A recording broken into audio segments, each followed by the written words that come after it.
Every year, thousands and thousands of impacts happen in sports, and one of the most common types of injuries as a result of these impacts is a concussion. Our head is the most valuable part of our body, and while playing sports, it's not that easy to exactly tell what is a concussion. Over the course of this volleyball clip that is totally not staged and happened in a real collegiate game, try to guess which one of these hits to the face that this volleyball player experiences might be considered concussive. His teammates help him to his feet. No! They raise him heavenward. Wait, oh my god, he scored. Now, I know what you're thinking. That man is totally fine. There's nothing wrong with him at all. But what if he wasn't?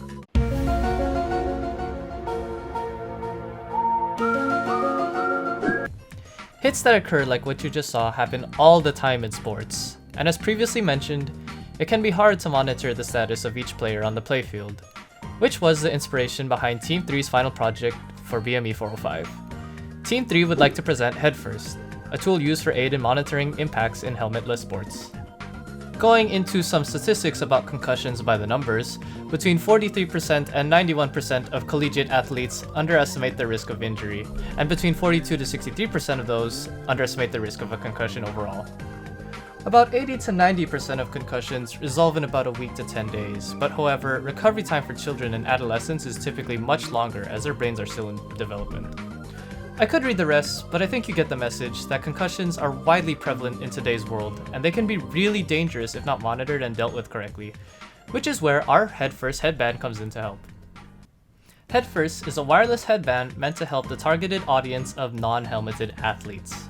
The goal of HeadFirst is to expedite the athlete's evaluation after a potentially traumatic impact has occurred, to inform healthcare providers on the location and the severity of the impact, and to gather data on the most common concussion-producing force magnitudes and locations. Briefly going over how the product works. HeadFirst is first powered up via USB cable. Then the device is placed on the user's head and turned on. Next, a Wi-Fi connection is established through the Arduino interface, and an IP address is obtained and entered into LabVIEW so LabVIEW can communicate with the Arduino. The user then receives a force impact to the head.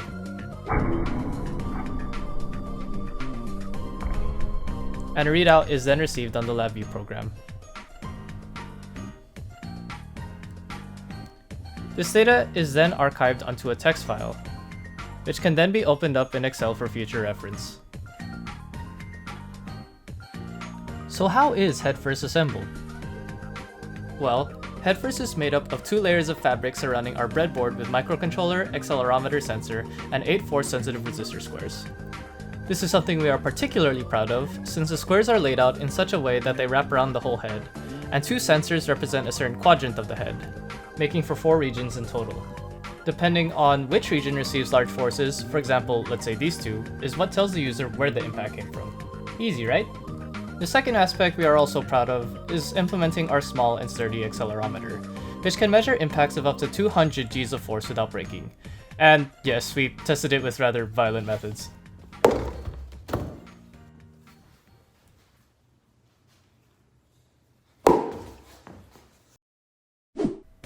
So call now and help a helmetless athlete keep their head safe today by buying the only model of the HeadFirst headband in existence. For only one easy payment of $258.25, you get one HeadFirst headband and the satisfaction of knowing that you can keep your athlete safe at play. Use HeadFirst because your head is our first priority. And thank you again to Dr. Merrick, Jeff, Chris, and Jonathan for helping Melissa, Reese, Sydney, and I throughout this whole process. We couldn't have done it without you, and we thank you again for all the lessons and guidance throughout our journey. So thank you.